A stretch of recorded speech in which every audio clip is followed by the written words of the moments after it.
चरित्र बोली हसे श्री चक्रधर शब्द महदंबा माय मराठी जोजवी शब्दांना पाजवी अर्थपान त्या परब्रह्म परमेश्वर भगवान श्री चक्रधर स्वामींच्या नाम साधनेनं भक्ती साधनेनं चिंतन साधनेनं आजच्या परम पावन मानवी जीवनात मांगल्य निर्माण करणाऱ्या परमप्रीती संघात भेटी या दृष्टीने पंचम गोत्र या आश्रमामध्ये आपण सर्व उपस्थित झाला आहात आणि त्या कार्यक्रमासाठी परमपूज्य परम आदरणीय महंत श्री अविराज बाबा करमाळ, महंत श्री कृष्णाज बाबा मराठे नाशिक, त्याचबरोबर साईराज बाबाजी, मुरारी मल्ल बाबा, मनीष शास्त्रीजी, दत्तराज शास्त्रीजी आणि त्याचबरोबर जे उत्तम प्रकारचं संचलन करतात असे आमचे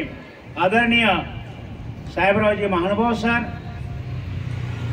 त्यांचं प्रास्ताविक त्याबरोबर त्यांचं संचलन ऐकतच राहावं. संचलन म्हणजे एक चांगलं प्रवचनच ते मध्ये करून टाकतात आणि प्रवचन त्यांनी केल्यानंतर मग दुसऱ्याला सांगायची गरज नाही. अशा प्रकारचे अतिशय आमचे बालमित्र बी आहे ते आणि म्हणून अशा प्रकारचं सरांचं कार्य अतिशय महत्त्वाचं आहे. आणि त्याचबरोबर आपण सर्व भक्त मंडळी तपस्विनी आया या कार्यक्रमासाठी उपस्थित आहेत आणि म्हणून हा जो सोहळा आहे हा एक आनंदाचा सोहळा आहे. एकमेका भेटलिया ये भेटलियाचा पाडूला परमेश्वर भेटीचा आनंद तो प्राप्त व्हावा अशा प्रकारचा हा सोहळा आहे. नागराज बाबांकडनं आश्रमामध्ये ब्रह्मविद्येचे धडे घेतल्यानंतर काही यावे ज्ञानासाठी निघावे सेवेसाठी आणि म्हणून सेवाव्रताचं लक्षण त्यांनी आपले स्वीकार केला. असे आमचे दत्तराज शास्त्रीजी, आदरणीय पंडित बाबा कैवल्य अशी पंडित बाबा हे आमचे मित्र होते. त्यांचे शिष्य बालकृष्ण बाबा आणि त्यांचे बालकृष्ण बाबांचे दोन शिष्य श्रीधर बाबा आणि दत्तराज बाबा, दोघांनी दोन प्रचाराची केंद्र उभी केली. ही अत्यंत महत्वाची बाब आहे. कारण महत्व आहे आपलं जीवन जे आहे ते सेवेसाठी आहे. सर्वज्ञांची आज्ञाच मुळात आहे दास्यमोचन. सेवा ही मुक्तिदायिनी साधना आहे. सेवेने मोक्ष मिळतो. जगाच्या पाठीवर एकमेव अशा प्रकारचा विचार आहे. एक तत्वज्ञान आहे.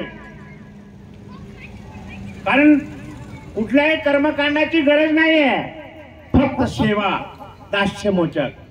ती सेवा जी आहे अवतारधारी की धारण झालेल्या परमेश्वराची, त्या परमेश्वराच्या चतुर्विध साधनाची सेवा जर घडली तर त्यामुळे आम्हाला मोक्ष प्राप्त होऊ शकतो. अशा प्रकारचा विचार महानुभाव पंथाने आपल्याला आजचा बाबांनी दिवसाचं महत्व सांगितलं, सरांनी सुद्धा सांगितलं. महाराष्ट्र दिन आज महाराष्ट्राचं जे महत्व स्वामींनी वर्णन केलं, केशराज बासांनी त्यावर अतिशय महत्वाचं भाष्य केलं, ते आपण ऐकलेलंच आहे. कार्यक्रमाची सुरुवात या ठिकाणी ध्वजारोहणाने झालेली आहे. महानुभाव पंथाचा ध्वज जो आगळा वेगळा आहे. अनेक ध्वज तुम्ही बघितले ते तीन कोणी असतात, त्रिकोणी असतात, पण महानुभाव पंथाचा ध्वज हा चार कोण्याचा आहे, चौकोनी आहे. कारण महानुभाव पंथ चार पदार्थ मानतो: जीव, देवता, प्रपंच आणि परमेश्वर. काय पदार्थ मानणार आहे? चतुर्विध साधन मानणार आहे: स्थान, प्रसाद, भिक्षुक आणि वासनिक. म्हणून या महानुभाव पंथाच्या ध्वजाला चार कोण आहेत, चौकोनी आहे आणि तो शुभ्र चक्रांकित ध्वज आहे. शुभ्र जे अहिंसेचं प्रतीक आहे. स्फटिक रंग जो आहे त्या रंगामध्ये सगळे रंग मिसळू शकतात आणि म्हणून त्याचा रंग शुभ्र आहे. आणि त्यावरनं सुद्धा शुभ्रच आहे का? ते परमेश्वराचं ज्ञान चक्र आहे, ते शक्ती चक्र आहे. सृष्टी व्यवस्थेचं चक्र सुद्धा त्यावर आहे. असा चक्रांकित ध्वज आणि तो ध्वज एका खांब्यावर उभा आहे. त्या खांब्याला सूत्र म्हणजे धागा आहे. जसा पतंग सोडल्यानंतर तो धागा त्याला असतो, देवढा धागा त्याला ओढला तो त्या ठिकाणी तो उंच उंच भरारी घेतो. पण तो धागा जर कटला तर आणि म्हणून सूत्र जे आहे, सूत्र हे अतिशय महत्वाचं आहे. जीवाच्या आत्यंतिक उद्धारासाठी परमेश्वराने सूत्र निरूपण केले. आणि म्हणून आता बाबांनी अतिशय महत्वाचं सांगितलं की ते सूत्र आम्हाला कळावे, ते सूत्र समजून घ्यावे, यासाठी आम्हाला ज्ञानाची गरज आहे. आणि म्हणून ते ज्ञान प्राप्त झालं पाहिजे. नाही ज्ञाने सदृशम पवित्रम ह्य विद्यते, ज्ञानासारखी पवित्र वस्तू जगात कुठली नाही. ज्ञान कशाला म्हणतात याचं भाष्य फक्त महानुभाव साहित्याने केलेलं आहे. नाही तर आपण बघतो ज्ञान आहे, विज्ञान आहे, अन्यथा ज्ञान आहे, वेगळे वेगळे ज्ञान आहे. मग आता ज्ञान कोणतं? जे जैसे असे तैसे जाणिजे ते ज्ञान. जी वस्तू जशी आहे तशा स्वरूपात समजणे, समजून घेणे याला ज्ञान म्हणतात. असा महानुभाव पंथाचा छंद आहे. जसा आहे तसं दुधाचा रंग पांढरा आहे, ताकाचा रंग पांढरा आहे, पण आपण ताकाला ताक म्हणतो आणि दुधाला दूध म्हणतो. का म्हणतो? आपल्या डोळ्याची सवय झालेली आहे. एक सारखं एक संघ घट्ट दिसतं त्याला आपण दूध म्हणतो. आणि पाणी आणि चोथा वेगळं दिसतं त्याला ताक म्हणतो. जे विकलांग आहे ते ताक आहे आणि जे एक संघ आहे ते दूध आहे. तसा परमेश्वर कसा आहे? परमेश्वर कसा आहे? तो आनंदमय आहे, आनंद घन आहे, आनंद स्वरूप आहे. परमेश्वराच्या प्रत्येक क्रियेमध्ये आनंद आहे. बाबाने सांगितलं सकळ जीवाते चिंती, समग्र जीवसृष्टीच्या शुभचिंतनात परमेश्वर येतात. मग या माणसांच्यासाठी येतात का? सकळ दुःखाक्रांत जीव आहे, जे जडत्वाचे नरक भोगणारे जीव होते त्या जागेमध्ये होते. त्या जागेला स्पर्श देऊन जसं आडगावला आले परमेश्वर, त्या जडत्वाचे दुःख भोगणारे जीवात्मे परमेश्वराचा संबंध होता. तो आनंदाचं संक्रमण झालंय, आनंद स्वरूप आहे.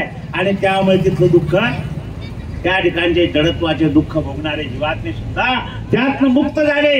अशा प्रकारचा दुःख मुक्त करणारा परमेश्वर आहे. ते परमेश्वराचं ज्ञान आहे. आणि म्हणून त्याला काय म्हणतात? जे जैसे असे तैसे जाणिजे ते ज्ञान. ही वस्तू जशी आहे तसं त्याला माना. जीवाला जीव म्हणा, देवताला देवता म्हणा, प्रपंचाला प्रपंच म्हणा. काय म्हणा? प्रपंचाला प्रपंच म्हणजे दगड माती दोंडायला प्रपंचच म्हणा. ज्या वस्तू आहेत त्याला काय म्हणतात? प्रकर्षण पचविस्तारे. ज्या प्रकाशित झालेल्या आहे, प्रकाशमान झालेल्या आहे त्याला प्रपंच असं म्हणतात. देवता त्या सुद्धा एक सामर्थ्याने युक्त आहे, पण त्या देवतेना देवता म्हणावा. जसा भांडवलदार आहे आणि सरकार आहे, भांडवलदाराची सीमित सत्ता आहे, तशी देवतेची सुद्धा सीमित सत्ता आहे. देवतेला देवता म्हणा, जीवाला जीव म्हणा, परमेश्वराला परमेश्वर म्हणा. आणि जर आपण इथं गडबड केली तर काय होईल मग? जसं प्रपंचामध्ये एखाद्या पत्नीच्या वाढदिवसाला एखाद्या पतीने जर बेंटेक्सचा दागिना आणला, तिच्या हातात दिला, ती खुश होईल का? ती म्हणेल नाडीत फिरतिकला. पण सोन्याचा 1 ग्राम आणला असेल, 2 ग्राम असेल तरी तुला माहिती आहे मूल्य वर्धिष्णू जाते, मूल्य वाढवणार आहे. माझ्या अडचणीच्या काळामध्ये मला मदत होईल म्हणून ती सोन्यालाच महत्व देते. तसा परमेश्वर आणि जीवात्मा याच्यातला फरक आपल्याला समजला पाहिजे. देवतेला कधी परमेश्वर म्हणायचं नाही. प्रपंचाला, प्रपंचाच्या कुठल्याही वस्तूला परमेश्वर म्हणायचं नाही. आणि जीवाला तर परमेश्वर म्हणायचा. जीव जीवाशी काही भले, जीव काय देऊ शकतो? एकमेकाचा आजार देऊ शकतो, एकमेकाला टेन्शन देऊ शकतो. मग परमेश्वराला परमेश्वर म्हणा, जीवाला परमेश्वर म्हणू नका. पण आता चोर पावलानी माणसं जीवालाच परमेश्वर म्हणू लागले. अनेक महाराजाला परमेश्वर, देवाचा अवताराला काय म्हणतात? देवाचा प्रेषिताला महानुभाव पंथाला प्रेषितची कल्पना मान्य नाही. महानुभाव पंथामध्ये अवतरणे, सृष्टीमध्ये परमेश्वर अवतरतात ज्योत धरणासाठी. अवतरणे म्हणजे उतरणे. जसं लहान मुलगा खेळत आहे, ते वडील आले, त्याचा आवाज ऐकला की धावत येतं आणि असं करतो, त्याला बोलता येतं करून वर हात करत. आणि मग तो वडील तो म्हणतो माझ्यापुढे मोठमोठे लोक वागतात, मी कोणा लेकरा तुझ्या पुढे वागू का असं म्हणतो का? तो एवढं वागतो त्याच्या काखेत हात जाईल त्यावेळी तो जातो आणि त्याला उचलून घेतो. तसं परमेश्वर सृष्टीमध्ये परमेश्वर अवतरतात. ते जीवाच्या उद्धारासाठी अवतरतात. अत्यंत महत्वाचा सत्संगाचा हा जो कार्यक्रम आहे तो आनंददायी आहे, तो आल्हाद देणारा आहे. सत्संग म्हणजे काय असतं? ज्याप्रमाणे दुधातलं तूप वेगळं करण्यासाठी इरजण टाकावं लागतं. इरजण टाकल्यानंतर त्याचं दह्यात रूपांतर होतं. दह्याला घुसळण केल्यानंतर त्याचं लोण्यात रूपांतर होतं. आणि लोण्याला तापवल्यानंतर त्यातला अशुद्ध भाग निघून जातो आणि बिरी नावाचा अशुद्ध भाग गेल्यानंतर शुद्ध तूप राहतं. तसं आमच्या जीवनामध्ये सत्संगाच्या माध्यमातून ज्ञानाचं आणि भक्तीचं इरजण टाकण्यासाठी हा कार्यक्रम आहे. दत्तराज शास्त्रींनी अतिशय छान उपक्रम सुरू केलेला आहे. उपक्रम जो आहे तो अत्यंत महत्वाचा आहे. आणि म्हणून अत्यंत महत्वाच्या उपक्रमासाठी आपण सर्व मंडळी सहभागी होता हा देखील भाग्याचा आहे. कारण जे तो सिद्धांत आहे, जे जे आपण आशी ठावे ते ते इतराशी शिकवावे. आणि म्हणून सर्वज्ञ म्हणतात आवर धर्मा पासोडी काढोनी परधर्मी लावी पोरोय काही साने काय. आवर धर्म जो आहे देवता धर्म आहे, जीवाचा स्वभाव धर्म आहे, याच्या वेगळं त्याला करणं अत्यंत महत्वाचं आहे. पण आता अलीकडच्या काळामध्ये देवतेची उपासना सुरू झाली, अंधश्रद्धा समाजामध्ये मोठ्या प्रमाणात सुरू झाली आणि दुसरी फॅशन सुरू झाली. बुवा बाबाला देव म्हणण्याची पद्धत, अवतारी पुरुष. लोक काय गर्दीचे दर्दी आणि सत्याची सर्दी अशा प्रकारची अवस्था निर्माण झालेली आहे. आणि महत्वाचं आहे की आम्हाला जे जसं आहे तसं समजून घेण्यासाठी हा सत्संग,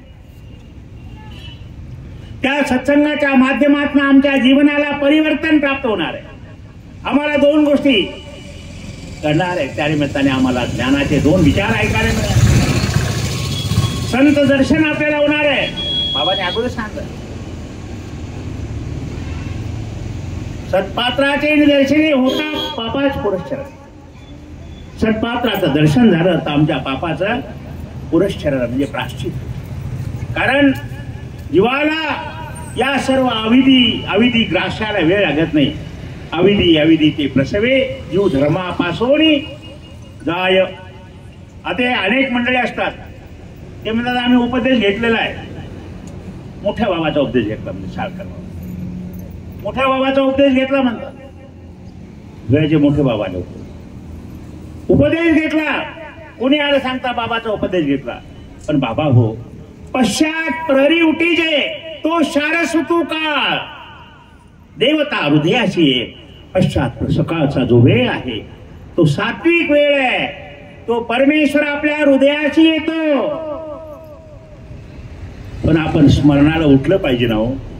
पण आपली अवस्था काय, गाठी करी फुटी आणि पूजा करी पेटी. गुरुने गाठी दिली म्हणले बाबा इतकी सांभाळली मी आजपर्यंत तुटू दिली नाही म्हणे. 25 वर्षात गाठी तुटली नाही. मग बापू ते काय केमिकलचं तू काही प्रोसेस केलं का? अहो नाही हो म्हटले. ती गाठी नेली घरी खुटीला लावली मग तुटेल का? मग ती हरी नामाची माळ फिरवा करा आळसाची बेपरवा. त्या परमेश्वराच्या नावाची माळ फिरवा. ती माळ ती स्मरण हे अतिशय महत्वाचं. ती आठवण महत्वाची आहे. आणि म्हणून प्रत्येकाने स्मरणाचा संकल्पना सत्संगाला जाता. रोज आपण आपल्या जीवनामध्ये 5 वचन तरी पाठ केले पाहिजे, पारायण केलं पाहिजे. म्हणजे आमच्याकडे पुस्तकं फार आहेत पण पुस्तकं उघडून पाहिली का? आपण फक्त कुठपर्यंत कुठे कुठे अडकलो? पारायणामध्ये अडकलो. धर्मपरायणाचे निसंगे सुख श्रेय ज्ञान तिन्ही होती. धर्मपरायण धर्मपारांगत असणाऱ्या व्यक्तीमुळे सुख होईल, श्रेय होईल, ज्ञान होईल. पण आपण कुठं अडकलो? पहिलीच अडकलो, जिथं स म्हणजे समाईचा, क म्हणजे कमळाचा, क म्हणजे कपाचा, ग म्हणजे गवताचा. असं पहिलीमध्ये सूक्ष्माचा अध्ययन करण्यासाठी स्थूळाचा आधार घेतला जातो. आपण त्याच्या बाहेर निघायला तयार नाही.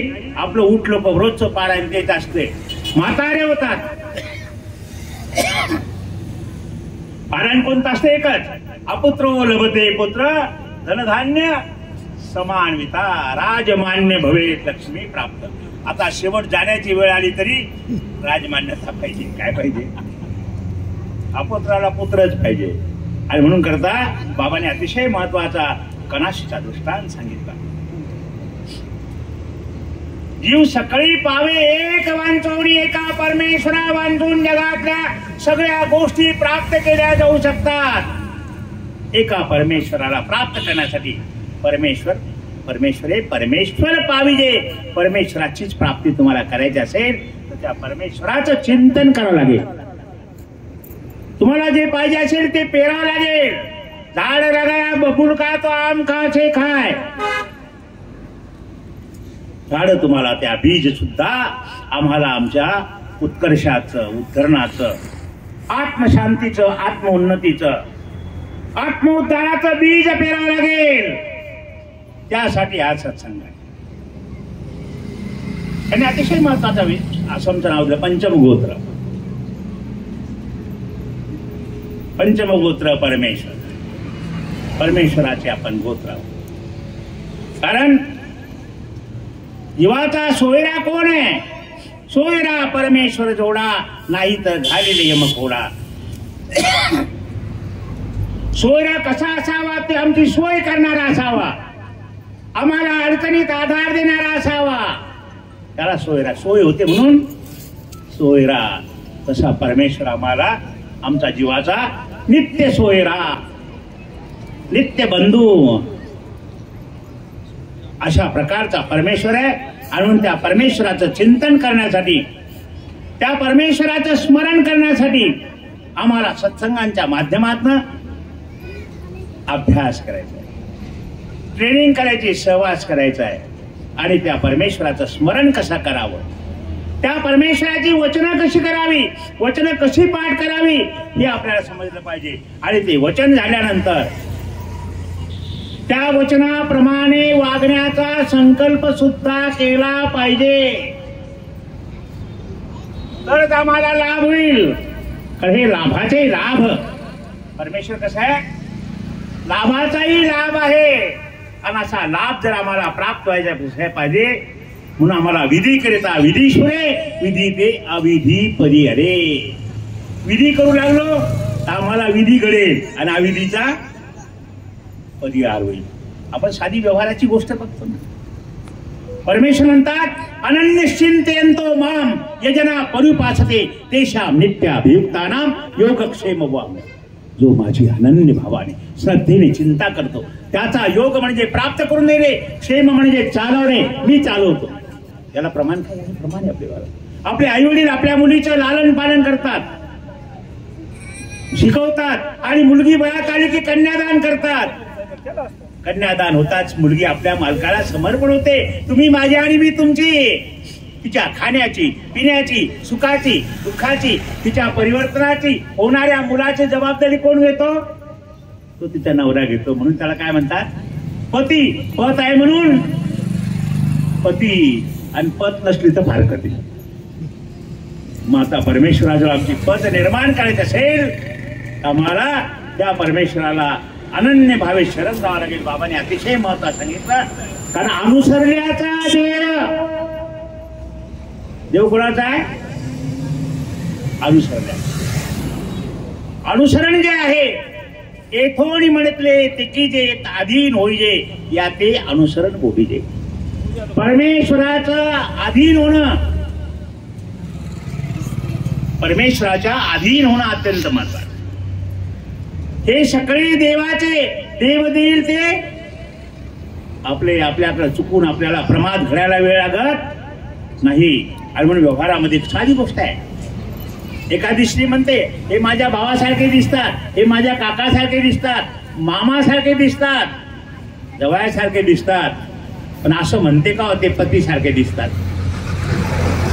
असं म्हणलं तर भानगड झाल्याशी राहणार नाही. तसं हा परमेश्वरासारखा आहे, हा परमेश्वर आहे असं जीवाला परमेश्वर म्हणू नका. हे अत्यंत महत्वाचं तत्वज्ञान महानुभावांचं आहे. आणि म्हणून त्या तत्वज्ञानाचा विचार आणि अध्ययन करणं, स्मरण करणं. जीव कधी जीव काही देव होईना, जीव कधी देव होत नाही. आणि म्हणून जीवाला जीव माना, परमेश्वराला परमेश्वर माना असं सांगणारं महानुभाव पंथाचं तत्वज्ञान आहे. अत्यंत महत्वाचा कार्यक्रम बाबांनी आयोजित केला. उन्हाचा प्रकोप आहे, कारण उपाराचा वेळ केव्हाचा होऊन गेलेला आहे, पण त्यांनी अतिशय प्रेमानं मला बोलवलं. आज मी नागपूरला जाणार होतो, पण बाबांचा फोन आला, दत्तराज बाबांचा आणि शास्त्रीजीचा, आणि त्याप्रमाणे मला येता आलं. आपल्या दोन हितगुज करता आलं, दोन गोष्टी बोलता आल्या. आणि म्हणून एकदा आपण सर्व जयकारा करूया, कारण भुके पेट भजन न भय गोपाला. पण आता 1 वाजू लागलेला आहे, 1 वाजतोय. आणि म्हणून आता युक्त आरवी आरस्य युक्त चेष्टस्य कर्मसु युक्त असलं पाहिजे. अयुक्त असेल तर फायदा नाही, योग्य असलं पाहिजे. आणि म्हणून अत्यंत महत्वाचं आहे. आपण सर्व जयकारा करूया, परमेश्वराला प्रार्थना करूया. प्रत्येकाला परमेश्वराचं स्मरण घडावं, स्मरण घडावं. न तर अनेक लोकांना दीक्षा घ्यायची औषध बाबाने म्हटलं अनुसरण घ्या. लय लोकांना आऊट वाटते, दीक्षा घेतात. आणि मग काय होतं, वंदे मातरम शेंडी खात.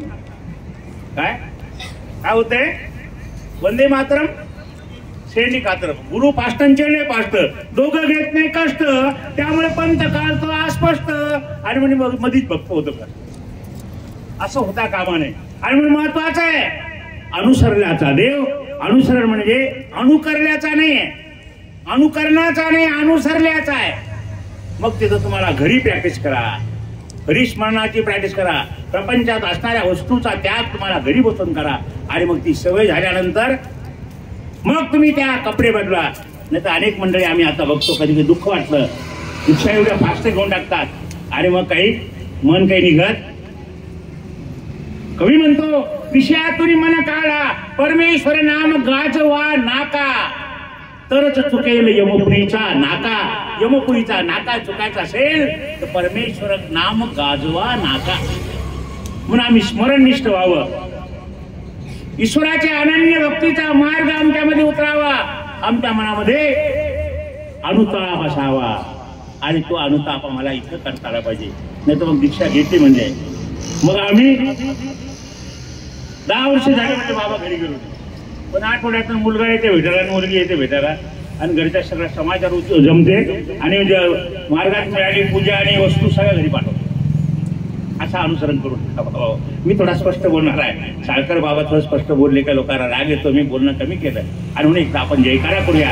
आपण सगळे भाग्यवंतात, यशवंतात, पुण्यवंतात. एवढ्या उन्हात सुद्धा आपल्या प्रपंचाची कामं बाजूला सोडून आपण आलात. हा हित श्रद्धावान लभते ज्ञान. श्रद्धावानाला ज्ञानाचा लाभ होऊ शकतो. आणि या ठिकाणी दत्तराज बाबांनी आपल्यासाठी सत्संगाच्या माध्यमातून ही पाणपोईच खोललेली आहे. आणि त्या पाणपोईच्या माध्यमातून आपण ज्ञानाचं पान करून संतुष्ट व्हावं. एकदा जयकारा करूया. गोपाल कृष्ण. सर्वांचा आवाज. बहिणाबाई चौधरी म्हणते, बिना कपाशी उले त्याले बोन म्हणू नये, आणि देव नावाविना खुले त्याले तोंड म्हणू नये. देवाचं नाव न घेता जर तोंड उघडत असेल, बिना कपाशीचं बोन उघडत असेल तर काय म्हणतात त्याला? बिना कपाशी उले त्याले बोन म्हणू नये, आणि देव नावाविना खरे त्याला तोंड म्हणू नये. त्याला काय म्हणतात? कचरा पेटी. एसटी स्टँडवर लिहिलं असतं. केळे तुम्ही खा, साल्टे मला द्या. शेंगा तुम्ही खान, टरपण मला द्या. चिवडा तुम्ही खान, कागद मला द्या. त्याला काय म्हणतात? कचरा पेटी. तसं आपली कथा बरोबर. श्री दत्तात्रय श्री चक्रपाणी महाराज की, श्री गोविंद प्रभु सर्वज्ञ श्री चक्रधर स्वामी की.